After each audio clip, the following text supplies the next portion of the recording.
Hello दोस्तों, इस video में सीखेंगे स्लीव कटिंग करने के बारे में परफेक्ट तरीका। तो अगर आपको स्लीव के फाइट निकालने का तरीका नहीं मालूम है और आर्मोल निकालने का तरीका नहीं मालूम है तो केवल आपको दो नाप चाहिए, बाजू की लंबाई और चेस्ट का नाप। इस नाप से आप आर्मोल और स्लीव कैप हाइट का नाप निकाल सकते हैं। तो इस वीडियो में यही सीखेंगे परफेक्ट तरीके से। तो चलिए वीडियो को शुरू करते हैं। वीडियो को एक लाइक और शेयर जरूर कर दीजिएगा और हमारे चैनल पर नए हैं तो चैनल को सब्सक्राइब करना मत भूलिएगा। तो दोस्तों यहाँ पर आप देख रहे हैं हमने स्लीव कटिंग का आधा अधूरा डायग्राम यहाँ पे बना रखा है, ड्राफ्टिंग कर रखा है। तो सबसे पहले इस ड्राफ्टिंग के बारे में समझते हैं, उसके बाद यहाँ से जो आर्मोल का शेप दिया जाएगा उसका तरीका बताऊंगा। तो दोस्तों यहाँ पे सबसे पहले आपको ऊपर के साइड में सीधी लाइन खींच लेना है। उसके बाद से दोस्तों दूसरा नाप होता है आपको कितनी लंबाई रखना है। जितना भी आपको लंबाई रखना है उसमें 1.5 इंच एक्स्ट्रा यहाँ पे ऐड करना है। और यहाँ पर आपको 1 इंच का फोल्ड के लिए इस प्रकार से सीधी लाइन खींच लेना है। तो 1.5 इंच आप रखेंगे तो आधा इंच ऊपर सिलाई में चला जाएगा और 1 इंच यहाँ पे जो है कि फोल्ड या तुरपाई में जाएगा। ठीक है, इतना कंप्लीट करने के बाद से अब आपको करना क्या होता है, ये कैप के लिए इसको कैप बोलते हैं, स्लीव कैप हाइट। इस दूरी को बोलते हैं स्लीव कैप हाइट। जैसा कि यहाँ पर आप देख रहे हैं शेप में कटा हुआ है स्लीव कैप हाइट। तो इसकी जो दूरी होती है यहाँ से यहाँ तक, इसमें हमने डॉट डॉट का जो चिन्ह लगाया है, कितना रखना चाहिए, किस प्रकार से रखना चाहिए। तो दोस्तों इसका फार्मूला होता है स्लीव कैप हाइट का चेस्ट का 10वां भाग आप कर देंगे तो यहाँ पे इसका फार्मूला निकल आएगा। जैसे मान लीजिए यहाँ पे चेस्ट का है हमारा 36 इंच है और इसमें हम 10 से भाग दे दिए तो यहाँ पे हमारा बचेगा 3.6 इंच। ठीक है ना, 3.6 इंच यानी कि 3.5 इंच आप रख सकते हैं। 36 इंच चेस्ट के लिए आप ये जो स्लीव कैप हाइट की दूरी रखेंगे 3.5 इंच रखेंगे, जैसे कि यहाँ पे हमने यहाँ पे बना रखा है। ठीक है, 3.5 इंच ये दूरी होगा। ठीक है, अब दोस्तों दूसरा फार्मूला भी होता है चेस्ट का 12वां भाग प्लस 1 इंच। यानी चेस्ट में आप अगर 12 से भाग दे दें और उसमें 1 इंच जोड़ दें तो भी इसकी दूरी मैक्सिमम या मिनिमम निकल जाएगा। तो जैसे मान लीजिए चेस्ट यहाँ पे 36 इंच है। ठीक है, 36 इंच है, इसमें आप 12 से भाग देंगे तो यहाँ पे हमारा आएगा 3 इंच और प्लस 1 इंच करेंगे तो यहाँ पर आएगा 4 इंच। ठीक है, तो 36 इंच चेस्ट के लिए ये स्लीव कैप हाइट की दूरी आप 4 इंच रख सकते हैं या 3.5 इंच रख सकते हैं, दोनों में से कोई भी रखेंगे तो ये स्लीव जो है आर्मोल का जो फिटिंग देगा परफेक्ट फिटिंग देगा। तो ये तो क्लियर हो गया। अब दोस्तों आर्मोल के लिए ये दूरी कितना रखना है, ये जो गहराई इसका बनेगा यहाँ पर इसको कितना रखना है, तो इसका भी फार्मूला चेस्ट से ही लिया जाता है, सीने के नाप से ही निकाला जाता है। तो यहाँ पर दोस्तों अब इस दूरी को निकालने के लिए हमें क्या करना है, चेस्ट में 6 से भाग देना है और प्लस 1.5 इंच ऐड कर देना है।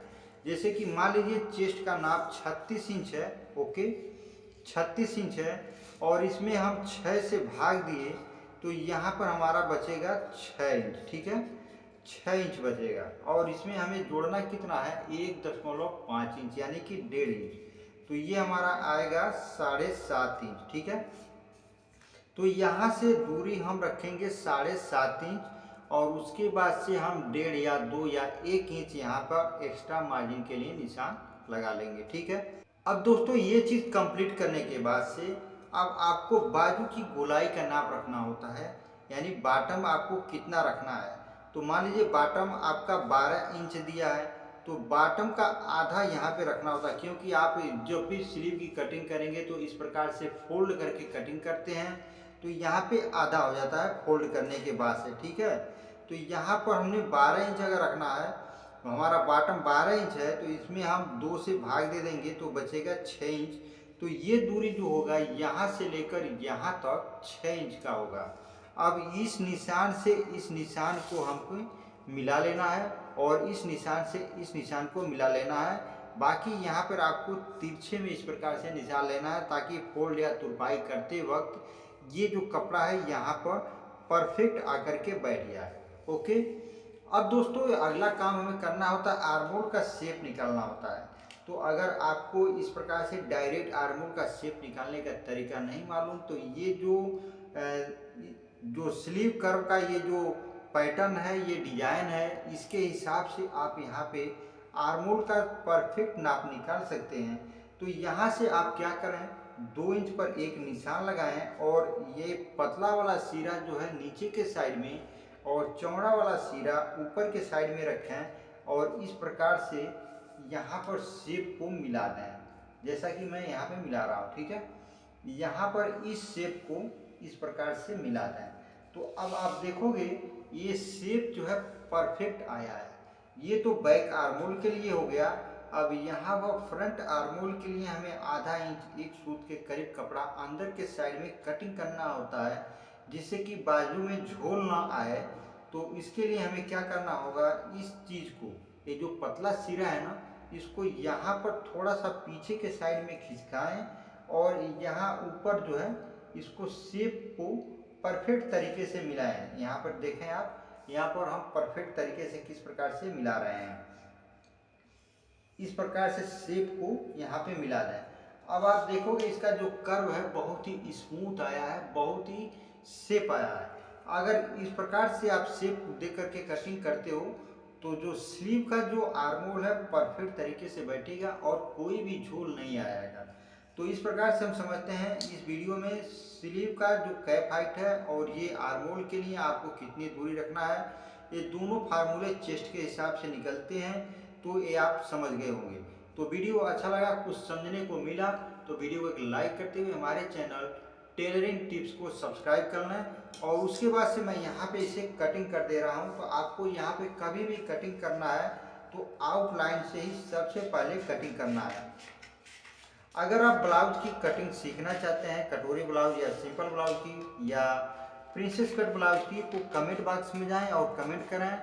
हम उस पर आपके लिए वीडियो को ज़रूर बनाएंगे और सिखाएंगे किस प्रकार से जो कि कटोरी ब्लाउज की, सिंगल कटोरी या डबल कटोरी ब्लाउज की कटिंग को किया जाता है। तो इस प्रकार से यहाँ से आपको कटिंग करके निकाल देना है। अब ये चीज़ हमारा परफेक्ट हो गया। अब उसके बाद से हम यहाँ पे कट लगा दें, जिससे कि सिलाई के लिए मालूम पड़े, और यहाँ पर भी कट लगा दें। अब यहाँ पर भी आपको कटिंग करना है, तो इसको इस प्रकार से ओपन करें। ओपन करने के बाद से यहाँ से इस शेप के बराबर आपको लेते हुए जाना है और इस प्रकार से कटिंग करके कपड़े को निकाल देना है। तो आप देखेंगे इसका जो शेप है कितना स्मूथ, कितना परफेक्ट आया हुआ है।